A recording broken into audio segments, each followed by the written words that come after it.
बिस्मिल्लाहिर्रहमानिर्रहीम। अस्सलाम वालेकुम नाज़रीन, आप देख रहे हैं प्राइम टाइम विद टीएम। मैं हूं तारिक महमूद। तख्ते लाहौर की जो जंग है वो उरूज पर है। इमरान ख़ान साहब भी अब से कुछ देर बाद लाहौर पहुंच रहे हैं। अपनी पार्लिमानी पार्टी की मीटिंग्स बुला रखी हैं। होटल्स के अंदर एमपीएस को ठहराया जा रहा है और अब सबसे बढ़कर यह है कि इल्ज़ामात आयद किए जा रहे हैं ख़रीदो फ़रोख्त के। फ़वाद चौधरी साहब ने प्रेस कॉन्फ्रेंस की आज शाम में, जिसमें इल्ज़ाम आयद किया कि उनके एक एमपीए मसूद मजीद साहब को 40 करोड़ रुपए दिए गए हैं और वो 40 करोड़ रुपए लेके तुर्की रवाना हो गए हैं। और इत्तला ये है कि ये एमपीए गुज़िश्ता रोज़ रवाना हुए थे। इसी के साथ फ़वाद चौधरी साहब ने नाम लिए हैं पाकिस्तान मुस्लिम लीग नून की क़यादत की। आसिफ अली ज़रदारी साहब पर इल्ज़ामात आयद किए हैं कि जो नोटों के बोरियां हैं उसके मुंह खोल दिए गए हैं। एक एक एमपीए को 50-50 करोड़ रुपए की ऑफ़र की जा रही है और ये सियासत हो रही है। और ये वैसी ही सियासत हो रही है जिस तरीके से पहले सिंध हाउस में की गई थी। और हम उनके यानी उनका इल्ज़ाम यह है कि पीटीआई के एमएनएस को रकम देकर ख़रीदा गया था या तोड़ा गया था। साथ साथ चौधरी शुजात हुसैन साहब से आसिफ अली ज़रदारी की मुलाकातें हुई हैं, मगर चौधरी शुजात हुसैन साहब का वाज़े बयान सामने आया है कि वो वज़ीर आला पंजाब की जो उनकी हिमायत है वो परवेज़ इलाही साहब को हासिल होगी। आज के इस प्रोग्राम में इस पे गुफ्तगू करेंगे कि जो पंजाब की सियासत और फिर ख़रीदो फ़रोख्त के इल्ज़ामात और फिर उसके अंदर आसिफ अली ज़रदारी साहब पर खुसूसी इल्ज़ामात कि जी वो मंडी लगा कर बैठे हुए हैं और उनकी मौजूदगी का मतलब ये है कि अराकीन को ख़रीदा जा रहा है। मौक़िफ़ मालूम करेंगे पाकिस्तान पीपल्स पार्टी का कि इस पर उनका रद्द-ए-अमल क्या है। साथ साथ जो मुल्क की माशी सूरत हाल है, मिफ्ता इस्माइल साहब कहते हैं कि जो डॉलर की कीमत में इजाफ़ा हुआ है और जो मुल्क के जो माशी इशारिये आपको ख़राब नज़र आ रहे हैं उसकी वजह कोई माशी असरात नहीं है बल्कि सियासी असरात हैं। और सियासी अदम इस्तेहकाम की वजह से ये जो माशी मनफी असरात हैं ये मुरतब होते नज़र आ रहे हैं। वो उम्मीद करते हैं कि आइंदा चंद दिनों में शायद मामला ठीक हो जाएंगे। इसके साथ साथ सिंध में जो बल्दियाती इंतखाबात का दूसरा मरहला है उसके ऊपर भी इल्ज़ामात की सियासत हो रही है। पाकिस्तान पीपल्स पार्टी पर पहले मरहले पर भी इल्ज़ाम लगा कि उन्होंने जो सूबाई मशीनरी है उसका और अपने असर रसूख ताकत का इस्तेमाल किया। अब दूसरे मरहले के ऊपर भी बहुत सारी सियासी जमातें चाहती हैं कि ये इंतखाबात मुलतवी हो जाएँ। बल्दियाती इंतखाबात के दूसरे मरहले की सबसे अहम कड़ी जो है वो कराची के बल्दियाती इंतखाबात हैं, जहाँ इमरान ख़ान साहब ने भी दौरा करना था मगर उनका दौरा मुलतवी हो गया है और अब वो वीडियो लिंक से ख़िताब करेंगे। उसके असरात क्या होंगे, ये तमाम मामला आज के प्रोग्राम में गुफ्तगू करेंगे। मेरे साथ मौजूद हैं पाकिस्तान पीपल्स पार्टी के सूबाई सदर सीनियर रहनुमा सेनेटर निसार खोड़ो साहब, पाकिस्तान तहरीक इंसाफ के सेनेटर सैफुल्ला अबड़ो साहब और पाकिस्तान मुस्लिम लीग नून के रुकन कौमी असम्बली मोहतरम जनाब अली गौर बलोच साहब। तमाम मेहमानों का बहुत शुक्रिया। अली गौर साहब, ये क्या हो रहा है, क्योंकि वो जो एमएनएज वाले मामला थे उसमें तो खासे आप एक्टिव थे। मुझे याद है जब वो सिंध हाउस वाले मामला थे, ये अब क्या लाहौर के अंदर भी उसी तरीके की कहते हैं जिस तरह पहले हुआ था अब भी हो रहा है? क्या हो रहा है लाहौर में? आप एमपीएस ख़रीद रहे हैं पाकिस्तान तहरीक इंसाफ के, उनको ऑफर्स कर रहे हैं? बिस्मिल्लाहिर्रहमानिर्रहीम। देखें हाफिज साहब, बड़ी क्लियर बात है। अभी तक तो कोई ऐसे इनके पास शवाहिद नहीं है जिससे कि ये इल्ज़ाम लगा सकें कि हमने कोई ख़रीदो फरोख्त शुरू की है। और सबसे बढ़कर तो ये इंतखाबात हैं जिसका कि अल्हम्दुलिल्लाह मतलब है इस चीज़ का क्रेडिट जो है वो हमारे कायद मियाँ नवाज शरीफ साहब को, हमारे वज़ीर आज़म मोहम्मद शहबाज शरीफ साहब को और बिलखसूस हमजा शहबाज साहब को जाता है कि जिन्होंने मतलब है कि वो जिनकी हुकूमत होते हुए ये पूरी दुनिया ने देखा है और पूरे पाकिस्तान इस चीज़ का मोतरफ है कि ये शफाफ इलेक्शन हुए हैं और इसमें किसी किस्म की धांधली नहीं हुई। इसके बरक्स आपने वो इंतखाबात भी देखे आप साहब के, जब आपने देखा कि डस्का जब इनकी हुकूमतें थी वफाक में भी और सूबाई में भी, और किस तरह से जब कश्मीर के इलेक्शन हुए तो अमीन गंडापुर सरेआम नोटों के साथ वोट खरीदते हुए नजर आए। फिर इन्होंने हुकूमती मशीनरी का जिस तरह से इस्तेमाल किया, रियासत की मशीनरी का जिस तरह से इस्तेमाल किया, और ख़ास तौर पर डस्का के इलेक्शन में तो ये वोट चोरी करते हुए रंगे हाथों पकड़े गए। इलेक्शन कमीशन ऑफ पाकिस्तान ने और सुप्रीम कोर्ट ऑफ पाकिस्तान ने इनको रंगे हाथों पकड़ा और इनको वोट चोर का सर्टिफिकेट भी ये ना सिर्फ हम अली गौहर कह साहब, रहे हैं आप कहते हैं बल्कि नंबर गेम्स जो हैं वो आज़ादी परवेज़ इलाही साहब के हक में हैं, इसी वजह से आप उनके एमपीएस तोड़ रहे हैं ताकि हमजा साहब को वज़ीर आला बनाया जा सके, रोक रहे हैं। राना सनाउल्लाह ने भी स्टेटमेंट दिया, कुछ गायब हो सकते हैं लोग, वो इस तनाजुर में बात हो रही है।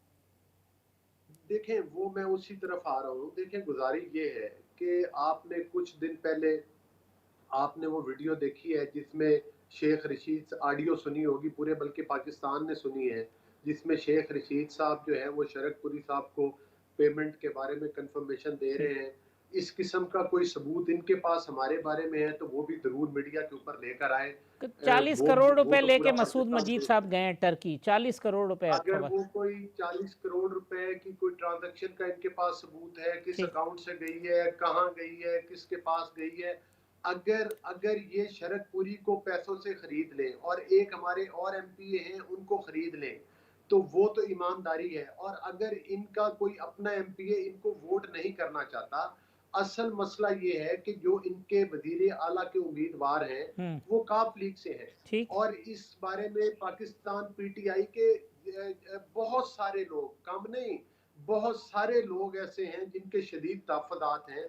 वो ये समझते हैं कि ये हमारी पार्टी से नहीं है, लिहाजा हम इनको और सपोर्ट नहीं करना वो वोट चाहते। नहीं देना चाहते, वो आपके साथ राब्ते में है। खोड़ो साहब, आसिफ अली जरदारी जाहिर है वो जी, आसिफ अली वो जरदारी साहब लोग लाहौर। हाफिज साहब, जी जी जी, अली गौर साहब। जी आप साहब, वो लोग इनको वोट नहीं देना ठीक। चाहते। खरीदो फरोख्त की कोई बात नहीं। और खास तौर पर कौमी असम्बली में भी आपने देखा, जिन अरकान ने, जो मुनहरफ अरकान थे या दीगर पार्टी के जिन्होंने हमारे साथ इलाहाक किया, पहले इनके साथ हुकूमती पार्टीज ठीक। में वो बैठी हुई थी, जिनमें बाप पार्टी और दीगर ठीक। तमाम लोगों ने मीडिया पर आकर इस बात का हलफ दिया था कि किसी ने भी चल 1 रुपए की के भी कोई जिम्मेदार नहीं है।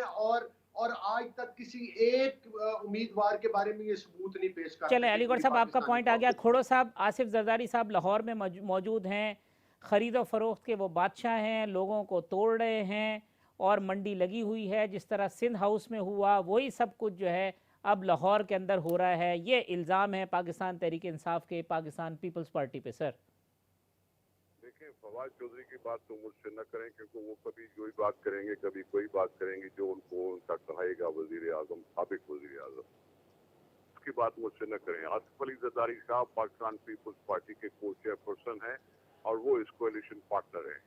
वो एक कोalition पार्टनर है और पंजाब में इलेक्शन होनी है, उसमें वहाँ उनका होना एक लाजम सी चीज़ है, होना चाहिए उनको। ठीक। और वो हैं, अपना फर्ज निभाएंगे, अपना भाईचारा निभाएंगे और वहाँ बैठे हैं। लेकिन मैं ये बोलता हूँ कि अब तुम हम पर जो इल्ज़ाम लगा रहे हो, तो वही इल्ज़ाम तो अब तहरीक इंसाफ ने अपने ऊपर भी ले लिया है कि उन्होंने अपने मेंबरान को होटलों में उनकी खातिर तबादला करने के लिए बंद किया है। तो ये बात तो ख़त्म हो गई। किसी ने PMLN ने होटल में ठहराया या तहरीक इंसाफ ने अपने लोगों को ठहराने की कोशिश की। पैसों की तो फिर सब पे ऊपर लागी आनी चाहिए ना। यही लोग थे जिन्होंने इमरान खान पे पहले अदम एतमाद किया और पाकिस्तान तहरीक इंसाफ के खिलाफ हो गए। अब उस 20 सीटों में से वो 15 जीते हैं, 5 फिर भी हार गए। हारने के बाद अगर उनके पास वो आ गए हैं तो उनको छुपा क्यों रहे हैं? उनको क्यों आज़ादी की हवा नहीं लेने देते? हमारे ऊपर तो इल्ज़ाम लगाने में देर नहीं करता फवाद चौधरी साहब, लेकिन अपने ऊपर क्यों नहीं सोचता कि उन्होंने क्यों अपने होटल में बंद किए? तो ये गलत बात है। ये गलत बात है कि जी जरदारी साहब वहाँ बैठे हैं इसलिए जी पैसों के बादशाह हैं और ये हैं वो हैं।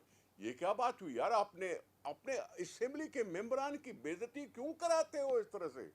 क्यों उनके ऊपर ऐसी बातें करते हो कि जी असेंबली के जो मेंबरान होते हैं वो इस तरह से होते हैं उस तरह? क्या उनका अपना दिमाग नहीं होता?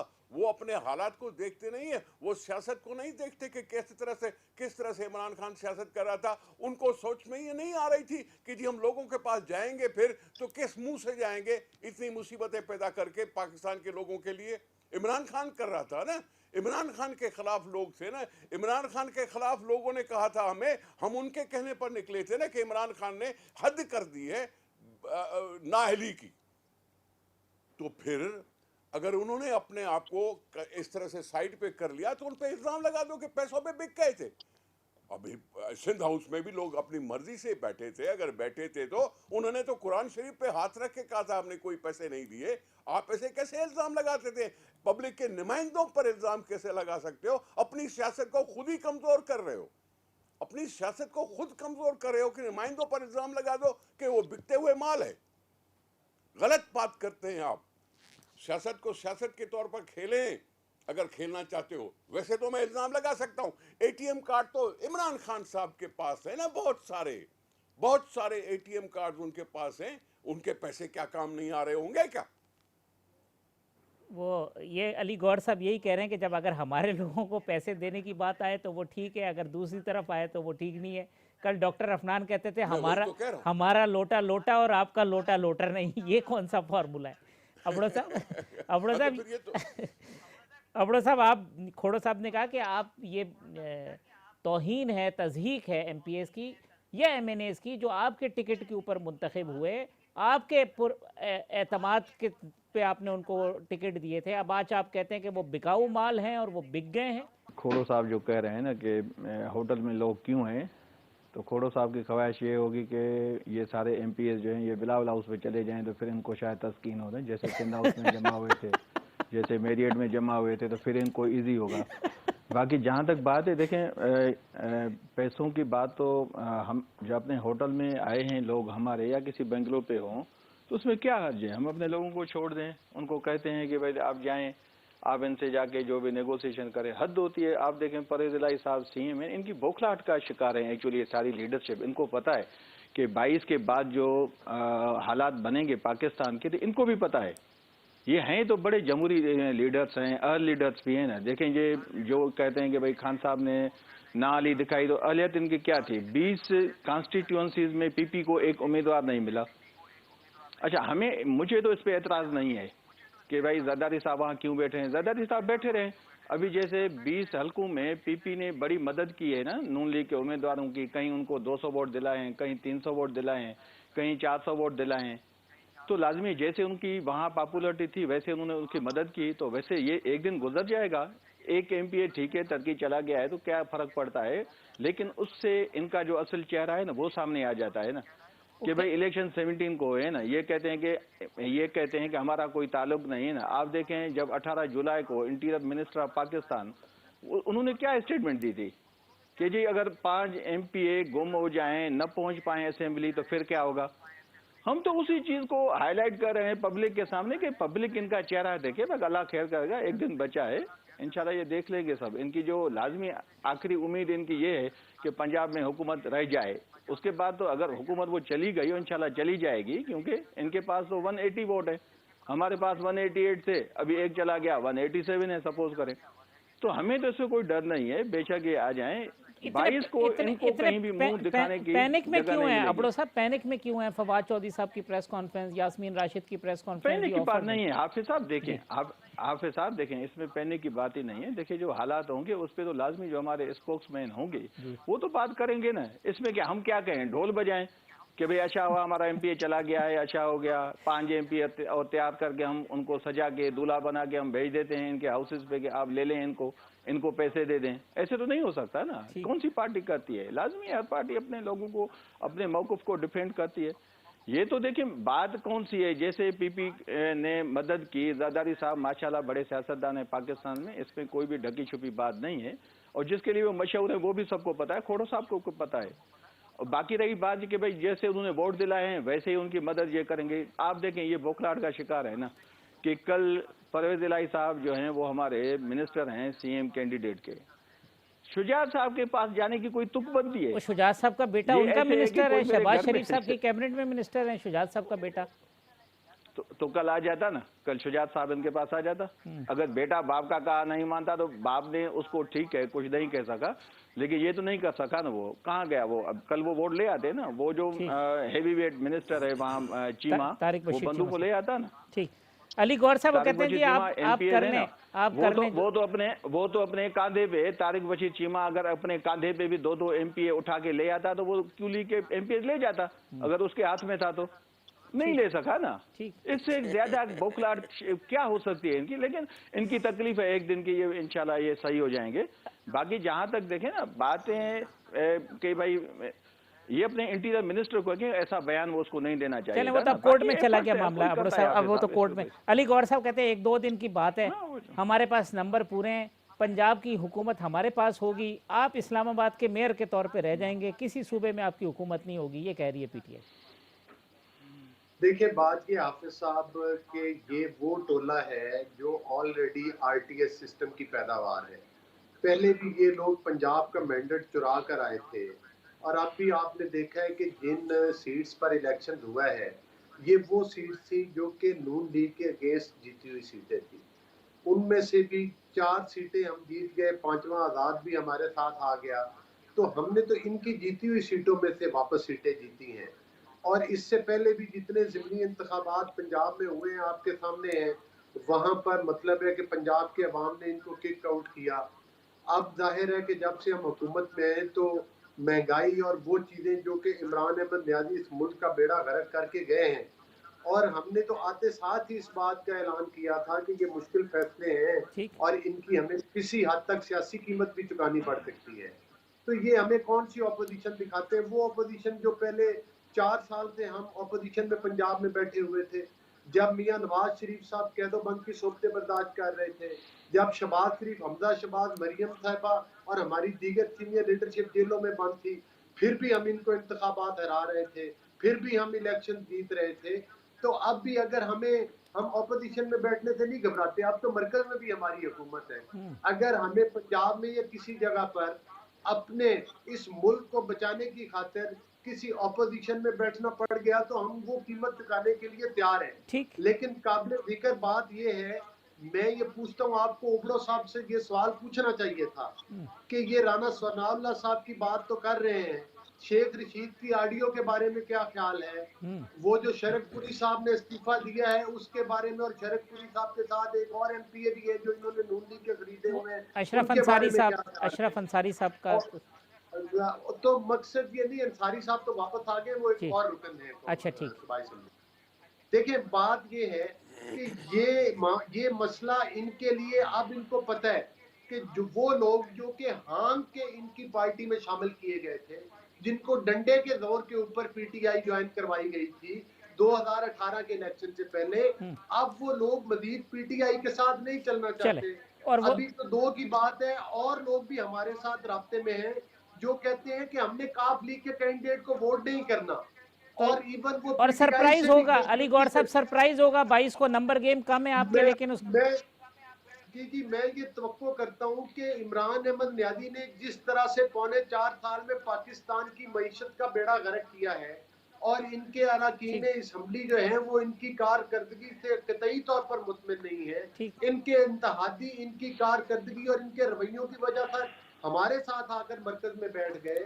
तो ये चीज बईद नहीं है कि पांच से लोग ज्यादा भी हो सकते हैं, चले जो कि मतलब है कि वो इनके साथ जाने के लिए तैयार नहीं और वो होंगे। आप समझते हैं उनके नंबर गेम्स जो है ना वो कम हो जाएंगे। खोड़ो साहब ये एक मैं हाफिज साहब आपको आपसे आपकी वसातत से एक बात खोड़ो साहब से पूछना चाहता हूँ जी कि इनको ये आज सियासत की और एथिक्स की बात करते हैं, कल तक इमरान अहमद न्याजी साहब जिसको पंजाब का सबसे बड़ा डाकू कहते रहे, आज वो उससे पवित्र और उससे पाकीज़ा इनको कोई बंदा नजर नहीं आया कि उसकी पंजाब की चीफ मिनिस्टरशिप का कैंडिडेट बनाया है। चलिए अबड़ो साहब से मैं पूछता हूँ, मगर मैं यहाँ एक वक्फा ले लेता हूँ, वक्फे के बाद आते हैं तो फिर प्रोग्राम में इसी गुफ्तगू को आगे बढ़ाते हैं।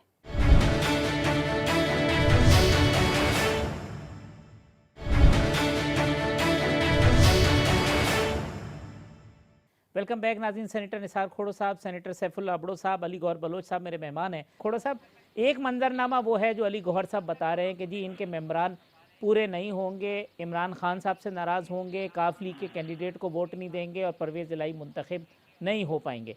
दूसरा मंजरनामा सेनेटर अबड़ो साहब बता रहे हैं कि नहीं, 1-2 दिन सब्र कर जाएं, परवेज़ इलाही साहब चीफ मिनिस्टर होंगे और फिर शहबाज शरीफ साहब के हाथ में कुछ नहीं होगा, एक कमज़ोर विफाकी हुकूमत, तो उनके पास ऑप्शंस ख़त्म हो जाएंगे इलेक्शन के अलावा। आपको क्या लगता है कि ये अगर पंजाब में कामयाबी या नाकामी की सूरत में सियासी मंजरनामा क्या होगा सर?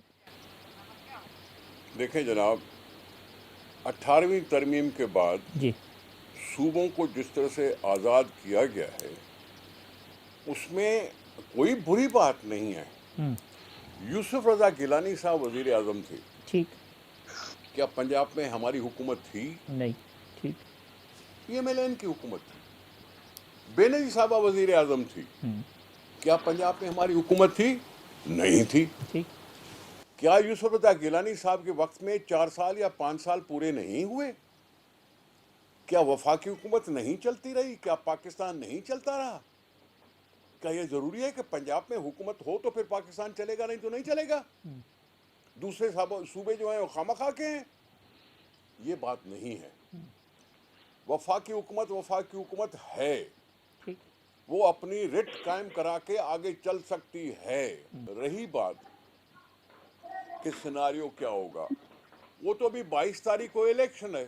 ठीक। 22 तारीख के इलेक्शन के बाद ही आप ये तज्जिया करवाएं तो वो बेहतर होगा। मैं पहले वक्त से पहले कैसे मैं बोलूं कि जी सिनारियो क्या होगा?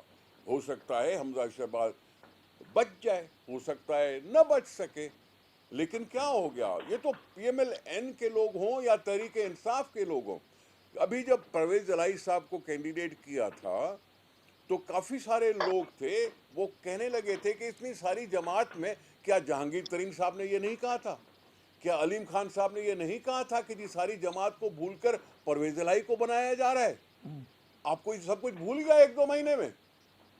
ये सब कुछ हुआ था। इसके बलबूते पे अगर अली गौर साहब भी कह रहे हैं कि जी बहुत से लोग होंगे जो हो सकता है परवेज इलाही को पसंद न करते हो। ठीक।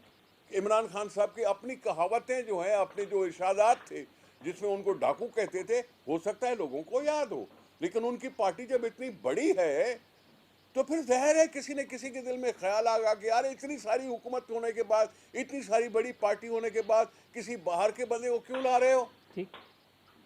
ये बातें हो सकती हैं, इसमें क्या ऐसी बात है कि आप इसमें बैठ के इतना बड़ा बहस करें? परसों इलेक्शन हो जाएगा, 22 तारीख को, आज शायद 20 तारीख है, तो हो जाएगा।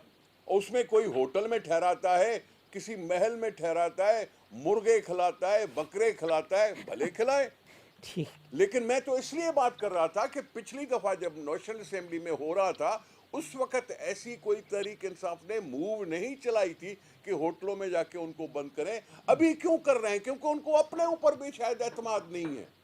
वो पहले लोग उनको छोड़ चुके हैं। इतने सारे लोग नेशनल असेंबली में छोड़े, इतने सारे सूबाई असेंबली में छोड़े, तो लीडरशिप का फुकदान है ना, लीडरशिप पर उनकी एतमाद नहीं था ना। अच्छा खोड़ा साहब, हमने एक तो नहीं कहा था। एक शॉर्टली जो सैफुल्लाह अबड़ो साहब ने कहा जी आपने ज़िमनी इंतखाब में इनकी मदद की और अपना एक कैंडिडेट भी देखिए 20 बात हल्कों सुने। में हाँ, आपका नहीं था। मैं जी जी। 1 मिनट। हमने जानबूझकर हम्म, 2008 की मैं मिसाल आपको देता हूँ। हम्म, PMLN हमसे ज्यादा बड़ा ग्रुप थी, ठीक। हम भी थे, ऐसे नहीं कि हम बिल्कुल नहीं थे, और हम अच्छी खासी तादाद में थे, लेकिन हमने जानबूझकर कहा था कि आप हमसे बड़ा ग्रुप है, इसलिए आपका हक बनता है पंजाब में हुकूमत आप बनाओ, इंडिपेंडेंस को अपने साथ मिलाओ। ठीक। इंडिपेंडेंट को ऐसे ही साथ मिलाया गया जैसे बाद में भी होते रहते हैं। इसी वजह से हमारे तो कुल 7 अरकान है ना इस सूबाई असेंबली पंजाब में, जी। 7 अरकान है। हम अगर 2 अरकान और भी लेते तो क्या कर लेते, 3 अरकान और भी लेते तो क्या करते? हमने बेहतर समझा कि कोलिशन पार्टनर की मदद करो, हमारे पास 50 वोट हैं या 100 वोट हैं या 1000 वोट हैं, हमने अपनी कुव्वत से लिहाज से उनके साथ मदद की। एक हमने एक यकजहती दिखाई कि हम उनके साथ हैं, हमने मिलकर इस हुकूमत को हटाया था, हम मिलकर अपने साथियों के साथ मिलकर आगे अवाम के सामने जा रहे हैं। जितने भी वोट मिले, शफाफ इलेक्शन हुई, EVM नहीं थी, इलेक्ट्रॉनिक वोटिंग मशीन नहीं थी, 15 जीता इमरान खान, और उसके बाद उसको तो माफी मांगनी चाहिए थे इलेक्शन कमीशन से, उसको तो इलेक्शन कमीशन से माफी मांगनी चाहिए थी, लेकिन उल्टा उसको कह रहा है इस्तीफा दो, क्योंकि फॉरेन फंडिंग का केस आ रहा है, फॉरेन फंडिंग के केस की रिजल्ट आ रही है, उसका फतवा आ रहा है, उसने अपनी पार्टी को चोर बना दिया है। इमरान खान ने अपनी पार्टी को चोर बना दिया है फॉरेन फंडिंग में। शहबाज साहब का नाम ले लेते हैं इमरान खान, किसी और का नाम ले लेते हैं, मेरा नाम ले लेते हैं, किसी और का नाम ले लेते हैं, उसने तो सारी पार्टी को चोट लगा दी। ये आपको समझ में नहीं आता? ठीक। फॉरेन फंडिंग का केस 12 साल से क्यों है अल्तवा में? क्यों नहीं अपने हुकूमत के टाइम में ही करवा लेता फैसला? इलेक्शन कमीशन आजाद है, कोर्ट आजाद है, क्यों नहीं करवाया फैसला? क्लीन चिट उसको भी नहीं मिली हुई। अगर शहबाज शरीफ को क्लीन चिट नहीं है, शहबाज शरीफ पर भी इल्जाम है, वही इल्जाम इमरान खान पर भी है। उसने भी फंडिंग में अगर धांधली की है तो यही इमरान खान शहबाज शरीफ साहब के लिए जैसा कहता है, तो अगर अरबों रुपए की बात शहबाज शरीफ साहब के लिए कहा है तो मैं भी उसको कह सकता हूं, इमरान खान तुमने कितने अरब रुपए छुपाए हैं। ठीक, अब्रोज साहब ये पार्टी का सवाल है। शर्कपुरी साहब वाला जवाब दे दें जो अली गौहर साहब ने कहा कि ये शर्कपुरी साहब को जो आप कर रहे थे और शेख रशीद साहब की ऑडियो कॉल्स।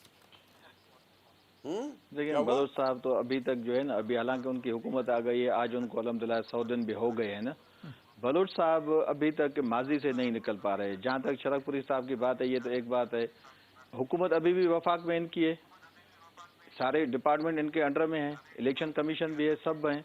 आप इंक्वायरी कराएं, अगर शरकपुरी ने पैसे लिए हैं तो वो खुद बता सकते, उस पर आप एक्शन लें, इलेक्शन कमीशन उसको नाल कर देगा।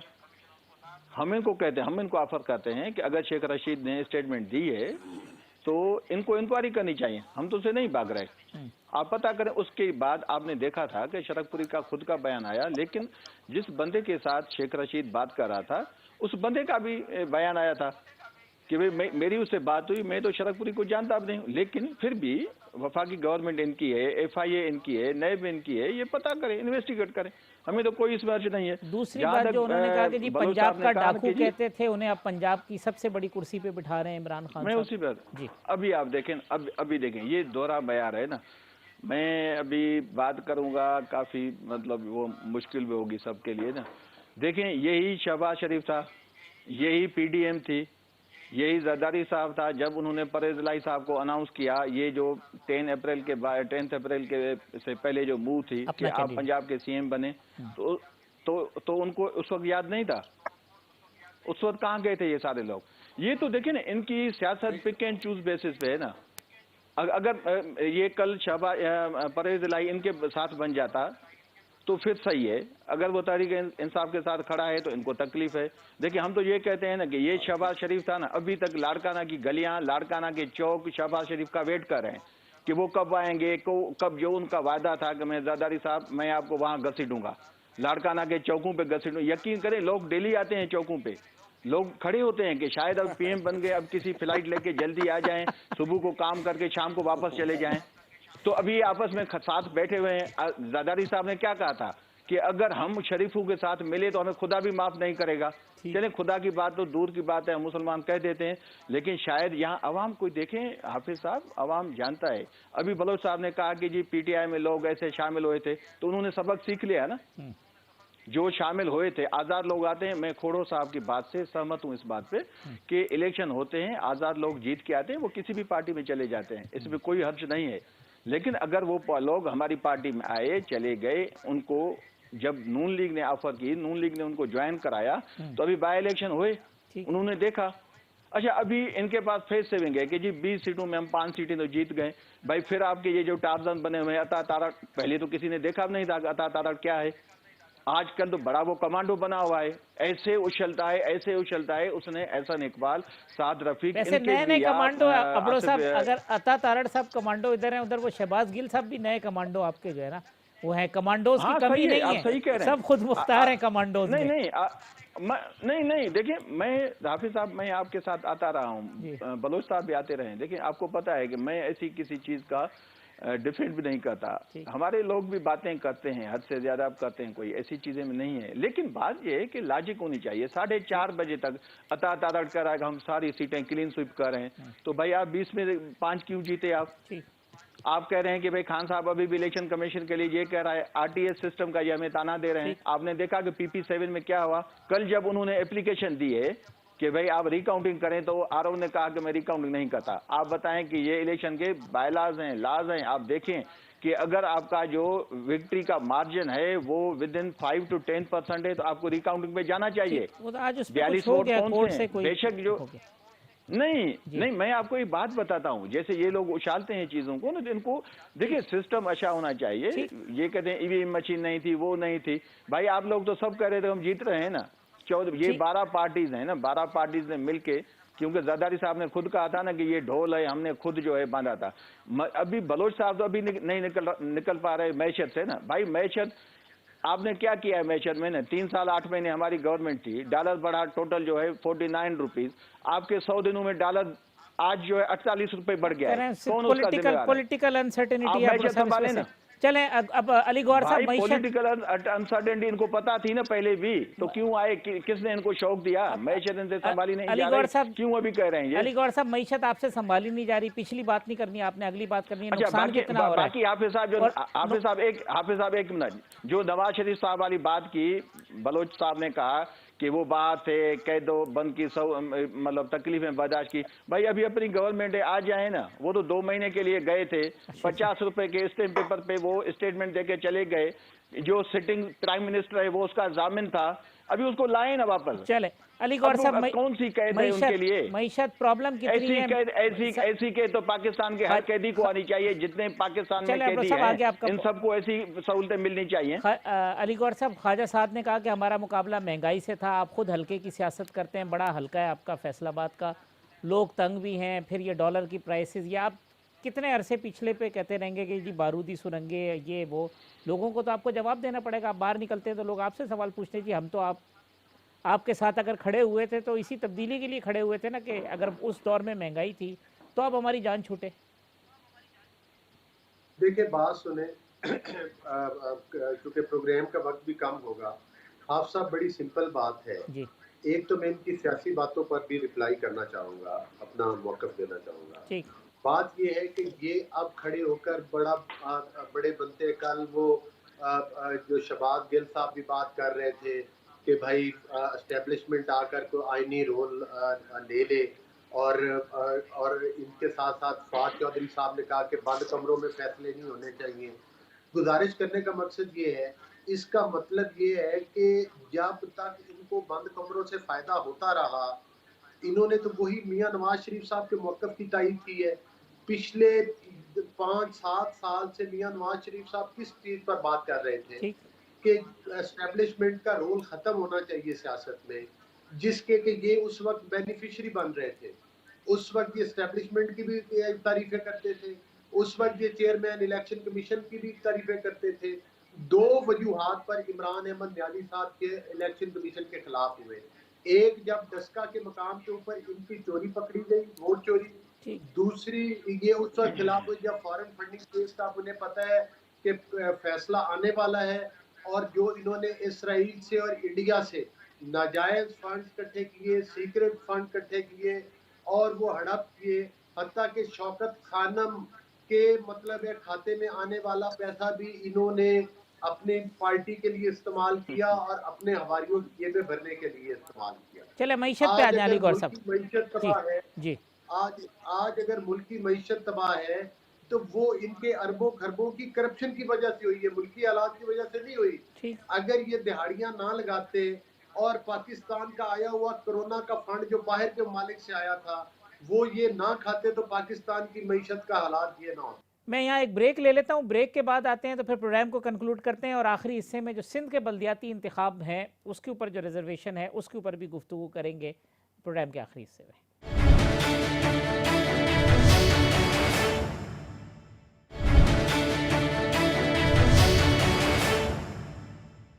वेलकम बैक नाज़रीन। सेनेटर सैफुल्लाह अबड़ो साहब, अली गौहर बलोच साहब, निसार खोड़ो साहब मेरे मेहमान हैं। खोड़ो साहब, ये कितना चैलेंजिंग है ये महंगाई, क्योंकि आप महंगाई मार्च कर रहे थे, महंगाई के ख़िलाफ़ आवाज़ बुलंद कर रहे थे, अब जो इन्फ्लेशन का रेट है वो पहले से ज़्यादा है, लोगों को कैसे कन्विंस करेंगे और कब तक करते रहेंगे कि ये सब कुछ इमरान खान की वजह से हो रहा है?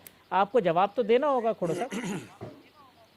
सर जी, हकीकत तो ये है, कहाँ 3.5 साल, 3.25 साल, और कहाँ हमारे 6 महीने।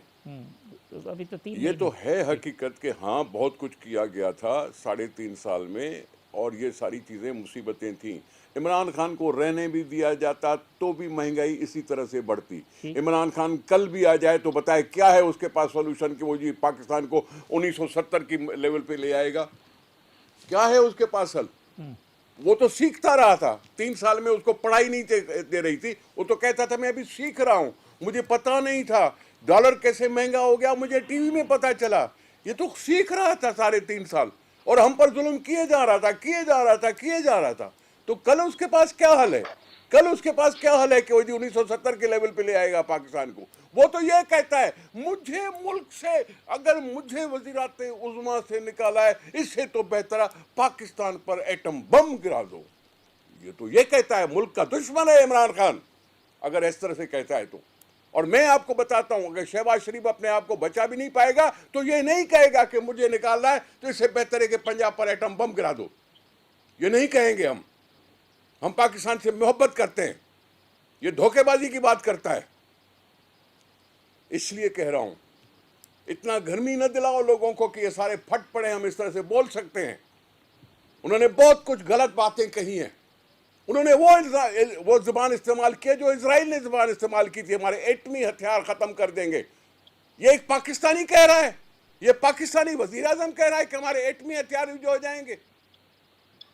होश करे इमरान खान, उसको बोलो। अब खोड़ो साहब, ये जो माशी चैलेंज है ये कितना बड़ा है और उसमें जो लोगों को जवाब देना है? माशी चैलेंज बहुत है, बहुत है, बहुत है, और हम इसको महसूस भी करते हैं। ये जो है ना इतनी माशी बदहाली, इसमें अगर पेट्रोल कम भी किया है तो भी लोगों की सेहत पे असर नहीं पड़ा है। मुसीबत यह है कि जब एक चीज बढ़ जाती है तो उसे पीछे नहीं आती। डीजल को हमने इतना कम कर दिया लेकिन असर नहीं हुआ। हमने कहा भाई जिसको बेनजीर इनकम सपोर्ट प्रोग्राम मिलता है उसको हम 2000 रुपए एक्स्ट्रा देंगे कि वो महंगाई का मुकाबला कर सके, अभी उसका असर नहीं हुआ। कल को गंदम उतरेगी, उसकी कीमत बढ़नी चाहिए कि लोगों के जेब में कुछ पैसा आए कि लोग गुजर सफर कर सकें। अगर हमने 25,000 बेसिक पे की है लेबर की तो उसको मिलना चाहिए कि प्राइवेट सेक्टर में भी उसको मिले तो कुछ ना कुछ लोगों को मुकाबला करने की सकत आ जाए। ये बहुत सी चीजें हैं जो कर सकते हैं हम, ठीक करनी पड़ेगी हमें। ठीक है, अगर महंगाई को कम नहीं कर सकते हो तो इनकम बढ़ाओ सही कि लोग उसका गुजारा हो सके। ठीक बात है। अबड़ो साहब, मैं चूंकि प्रोग्राम कंक्लूड करना है, local bodies election second phase reservation है, क्योंकि फर्स्ट फेज के ऊपर तो आप कहते हैं कि पीपल्स पार्टी ने आप लोगों को हिलने ही नहीं दिया। पीपल्स पार्टी कहती है आपके पास कैंडिडेट भी नहीं थे इंटीरियर के अंदर जो आप खड़े करते। नहीं, हमने तो किए थे खड़े, लाड़काना में बंदे खड़े किए, जो भी ऐसी तो कोई बात नहीं है कि नहीं। हाँ, काफी डिस्ट्रिक्ट ऐसे भी हैं जहाँ बंदे खड़े नहीं थे, इसमें कोई बात नहीं है। आदमी गलत बयानी क्यों करे? लोग काफी हैं, काफी कहते हैं कि लाजमी है, पीपल्स पार्टी एक बड़ी पार्टी है, इसमें कोई शक नहीं। उसके जो मुखालफत में जो लोग हैं वो इनसे भी ज्यादा उनकी हैसियत है, लेकिन वो सारे इंडिपेंडेंट अकेले लड़ते हैं, वो साथ होकर नहीं लड़ते, जिसकी वजह से पीपी को फायदा होता है। इसमें कोई भी दो राय नहीं है। लाजमी पीपल्स पार्टी एक मतलब वहाँ उनकी जड़ें हैं, यूनियन काउंसिल लेवल तक हैं, तो उनके लिए वो चीज़ें आसान होती हैं। जो और लोग होते हैं उनके लिए पूरे डिस्ट्रिक्ट में या पूरे डिवीजन में तो लाजमी उनके लिए मसाइल पैदा होते हैं। बाकी जहाँ तक इलेक्शन है ना, इलेक्शन ये कहते हैं कि भाई हम सिंध के मालिक भी हैं, सिंध हमारा भी है, सिंध के सब में किसी का हिस्सा भी नहीं है, तो फिर ये पुलिस गर्दी क्यों करते हैं? एक एक पुलिस जो पोलिंग स्टेशन होती है उस पर 2-2 गाड़ियाँ 3-3 गाड़ियाँ खड़ी करके क्या करते हैं? ये 3-3, 4-4, 5-5 एसएसपी। अभी लाड़काना का इलेक्शन हुआ, वहाँ 7 एसपी थे जिनकी ड्यूटीज थी। सिर्फ जो मुखालिफों की जो पोलिंग स्टेशन है उस पर धावा बोल के क्या करना चाहते हैं? उसके बाद मैं आपको अभी देखें, अभी टाइम है नहीं प्रोग्राम में, मैं आपको डॉक्यूमेंट आपके साथ शेयर करूंगा मोबाइल में, फिर आप इन सबको भेजिएगा। आपने देखे कि जो रिजल्ट पोलिंग स्टेशन का है उसको कैसे उन्होंने, जो लोकल पोलिंग स्टेशन पे प्रिजाइडिंग ऑफिसर्स थे उन्होंने कैसे चेंज किया है। ठीक, ये चीजें नहीं है। आप इलेक्शन, जब पूरा इलाका आपका है, डे 1 से जब फार्म फाइल किए जाते हैं उन लोगों के पीछे पुलिस पड़ जाती है कि भाई आपने फार्म फाइल क्यों किया। पहले उसको कहते हैं कि ये विड्रा करो, विड्रा नहीं करता, बच गया तो फिर आरओ को कहते हैं कि इसको डिस्क्वालीफाई करो, फिर वो हाई कोर्ट चला जाता है।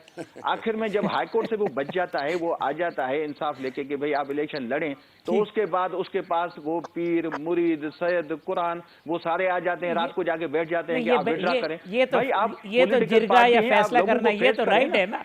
अच्छा, मैं अली गौर साहब से फाइनल कमेंट ले लें, लेकिन थोड़ा सा कौन सा राइट है हाफिज साहब, ये कौन सा राइट है? उस पार्टी को कैसे राइट है? जो पार्टी कहती है कि सिंध मेरा है उसको तो कोई खौफ नहीं होना चाहिए। चले खोड़ो साहब, बगैर सवाल किए अबड़ो साहब की बात का जवाब आखिरी जी, वो कहते हैं जी पुलिस गर्दी की ताकत, असर रसूख सब कुछ इस्तेमाल जी, सारी इंतजामिया हाफिज साहब, पूरी इंतजामिया, पूरी एडमिनिस्ट्रेशन। जी खोड़ो साहब शॉर्टली सर।